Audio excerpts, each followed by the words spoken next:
Welcome to an EngView video. Today we're going to go over importing a customer dieline, not one that comes from our library, but it's one that you want to basically clean up and maybe convert into another file format. So I've got this Adobe Illustrator file. I'm just going to drag this into Illustrator right now. All right, so now you can see here's our dieline.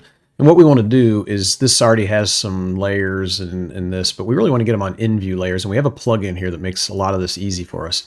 So I'm going to click on one of these creasing lines, and I'm going to go to Select, Same, and the same fill and stroke. And we'll convert that over here on this EngView to cut. So we're going to crease the selected item.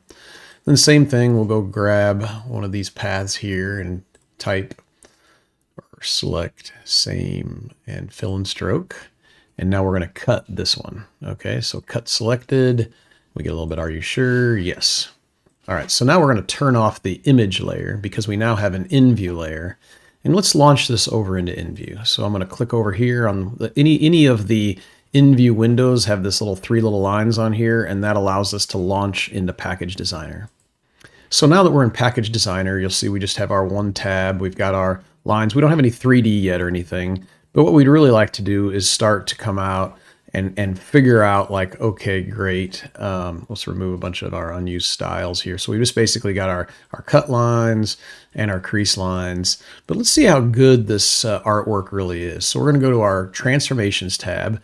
We're going to click on this little wrench here, and you're going to see we get some information here, unconnected ends and collinear lines. So we're okay with these lines here. Like if I turn off unconnected ends, you know, we've got these collinear lines, so they're all linear. We're fine with that. Oops, actually, yeah. And now what we're more focused on is these unconnected ends. And so we're all right with these unconnected ends here. You know, if we zoom in up here, you'll see those are just part of the design.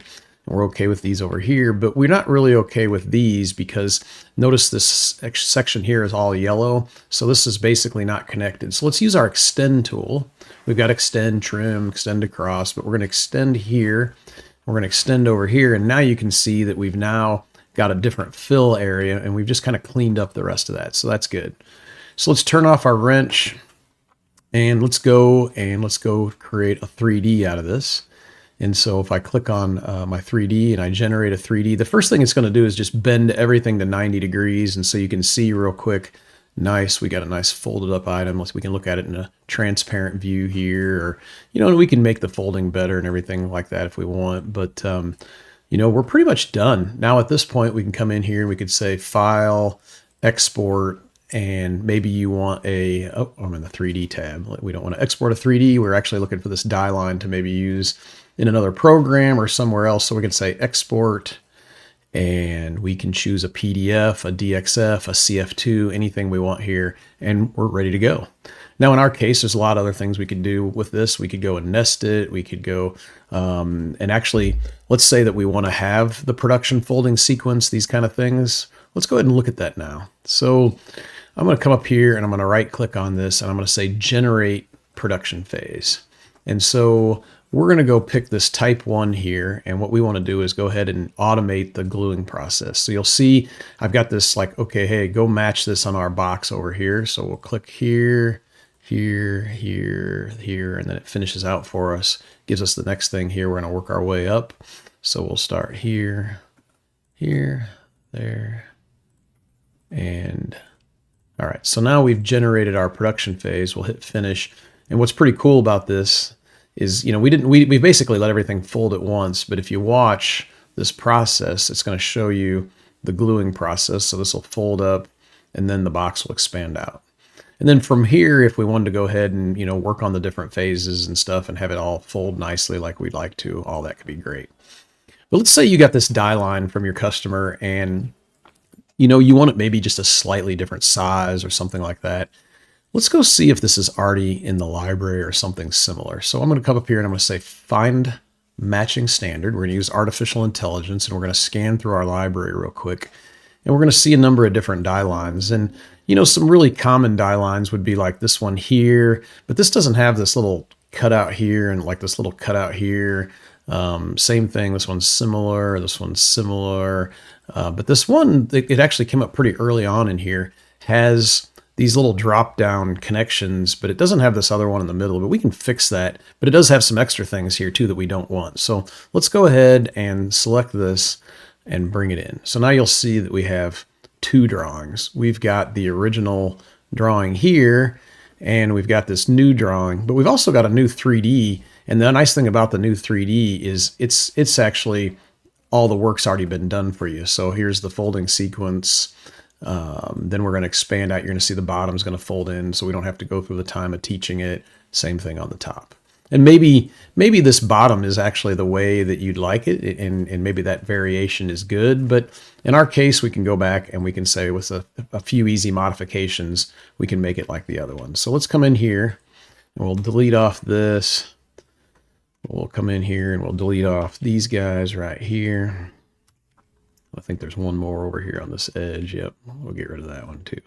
Because these are components, so you'll notice as I delete the components off, they go away.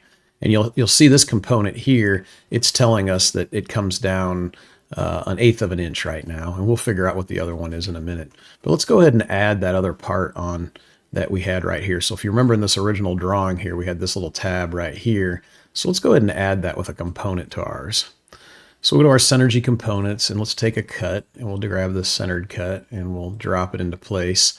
Now, if you remember over here, there was a value, and it was called TH. We just looked at it real quick, but I'm going to take this CD value. Instead of having the CD value, I'm going to steal that other value, and that way they both adjust at the same time.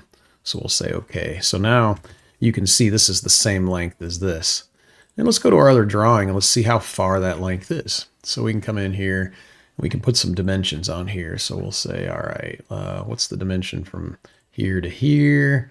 So that's 59 thousandths, and from here to here, 1.02.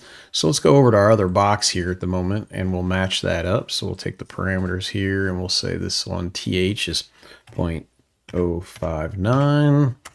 And now we'll say, what is this right here, this guy? That's CBL. I think that was I had a great memory, 1.102. So we'll make that CBL 1.102. All right, so we've matched them up. The last thing we'd probably like to know is maybe just height and, a couple of different flap lengths. So we'll say, all right, this is 0.185, 0.185, and then we know that because we're making an adjustment for the flap, if they designed it right, it's going to be a little bit different there, and we'll take oops, we don't want that dimension. We actually want this dimension. All right, so, oops, come on. Click here, there we go. So 0.5768, and maybe that's not exactly what they wanted, but we'll put that in for the height. 5.768. All right. And we know that the other one is 185. So we'll come in here and we'll do 1.185. And we know that this one here, actually we'll just make B equal to A. I think that'll save us some time. Did I put that in right? Oh, 1.85. There we go. 1.85. All right, so now what we've done is we've just taken that original box, we created our own, but it's fully parametric, so we can adjust the height, we can adjust the length, we know everything. We also know our folding sequence is already done for us also, so if we zoom in here once again and play through it, you're going to be able to see that all come together. Like so. So hopefully that's helpful. Like I said, now you've got, both these layouts, and either one, let's come back to like this original one, for example. Let's do a layout, and, maybe we want this on some sort of small sheet, like a 40 by 30 sheet. We'll put some, 1/2-inch spacing and say, okay. Now you got a layout, you can add some registration marks, you're ready to go. Same thing, you can export that as a CF2 or DXF, or, even take it to our CAM module. So hopefully you found this helpful. It's an easy way to go and clean up a file. And, basically you got real easy. Not only did you have to bring in an original die line, now you've got one you can resize also. Thanks for watching.